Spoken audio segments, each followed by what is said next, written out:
Je suis avec le tout nouveau président de la commission d'endurance, Grégoire, donc cavalier, éleveur, représentant de l'Occitanie, déjà membre de la commission précédente, président maintenant. Vous arrivez avec un enthousiasme, mais aussi des idées du coup et un plan à exécuter sur les prochaines années. Alors, un plan à exécuter, oui. Ce qu'on aimerait quand même pouvoir retrouver et ce qu'on avait un peu perdu, je pense, parce qu'on s'est noyé dans plein de règlements.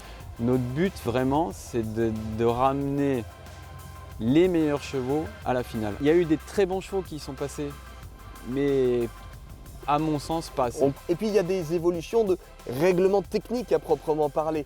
Parler du modèle qui est arrivé chez les 6 ans l'année dernière, cette fois-ci en classique, il est obligatoire, intégré dans le calcul du championnat et donc des mentions pour les 6 et les 5 ans. Oui.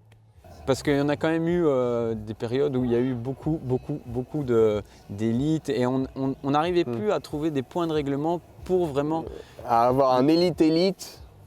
On peut comparer, on peut se comparer peut-être, le comparer non parce que c'est autre chose, mais en CSO, il y a 256 ans et qu'il y en a 5 élites. 5 élites, voilà, 5 élites sur 250 chevaux. Nous, on a eu des périodes où il y avait... un tiers des partants qui finissaient avec le label élite. Là, on est obligé d'ouvrir les yeux quand même et de se dire non, il y a un truc qui ne va pas. Il faut trouver une solution. Alors, on essaye, peut-être qu'on n'a pas les clés, hein. Mais en même temps, si on ne fait rien, on n'évolue pas. C'est vrai que anciennement, c'était des données qui étaient... il y avait le point cardiaque, il y avait le point trotting.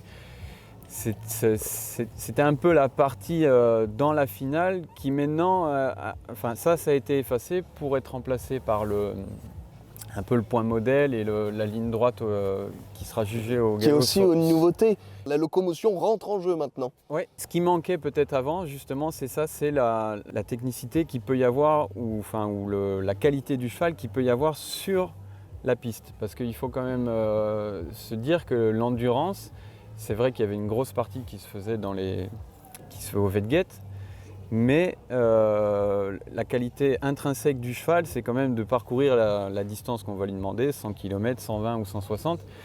Et cette partie-là n'était plus assez tenue, n'y avait plus d'importance. Les données qui ont été récupérées par nos juges pendant l'année dernière déjà à la finale, et puis ils avaient quand même passé toute une saison à juger les chevaux de haut niveau sur 3 étoiles, pour essayer de donner un cadre, de récolter des données sur des chevaux expérimentés de 3 étoiles, pour essayer d'en tirer un cadre général, pour que nous, avec les jeunes chevaux qui sont en devenir, essayer de voir celui qui s'en rapproche le plus de ces chevaux de qualité de 3 étoiles. Donc on est vraiment dans des critères zootechniques, on est dans le rôle de la SHF qui veut aussi que ces travaux, dont les finales et le circuit, il y a la valorisation, mais il y a aussi la sélection en amont, l'élevage. Donc là, les éleveurs vont pouvoir se servir de ces résultats, des résultats de la grande semaine, pour pouvoir trier leurs juments ou sélectionner leurs étalons. Oui, je pense que, alors, on est quand même au balbutiement du truc, donc c'est pas sur une année ou 2 années qu'on va vraiment pouvoir être affirmatif sur ce qu'on dit, mais je pense que dans le temps, on va quand même récolter des vraies données. Et c'est un outil qui va se construire avec le temps pour être performant dans quelques années. On l'a bien compris, un vaste chantier, une grande remise à plat au final de ce qui a existé. C'est pas une table rase, c'est une réorientation et des ajustements. Ça va être une sacrée mission pour le président que vous êtes aujourd'hui alors.